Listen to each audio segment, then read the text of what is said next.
అందుకని మీరు మీ పై అధికారులకి ఈ అర్జీని అందజేయండి. దీన్ని మాట్లాడుతున్నాను. అడ్మిన్ గారు నమస్కారం. నేను కమ్యూనిస్ట్ పార్టీ జిల్లా సెక్రటరీ అజయ్ కుమార్ అమ్మ. ఈరోజు రాష్ట్ర వ్యాప్తంగా అన్ని సచివాలయాల్లో ఆ ప్రాంతంలో ఉన్నటువంటి పేదలు అర్జీలు ఇస్తున్నారు. మీ పనుల్లో అర్జీ తీసుకొని ఎంఆర్ఓ గారికి అందజేయటం అంతే. ఓకే, ఏమికి ఇచ్చేళ్తాం.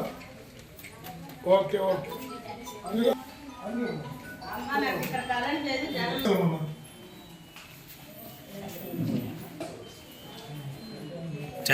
రోజున గుంటూరు నగరంలో పాత గుంటూరులో ఉన్నటువంటి పార్క్ సెంటర్లో ఉన్న సచివాలయం దగ్గర పాత గుంటూరు ప్రాంతంలో ఉన్నటువంటి ఇళ్ళు లేని నిరుపేదలు ఎన్నికల ముందు చంద్రబాబు నాయుడు గారు ఇచ్చినటువంటి హామీ ప్రకారం పట్టణాల్లో 2 సెంట్లు స్థలం ఇచ్చి 5 లక్షల రూపాయల ఆర్థిక సహాయం చేయమని అర్జీలు తీసుకొని ఈ రోజున సచివాలయంలో అర్జీలు ఇస్తూ ఉన్నారు.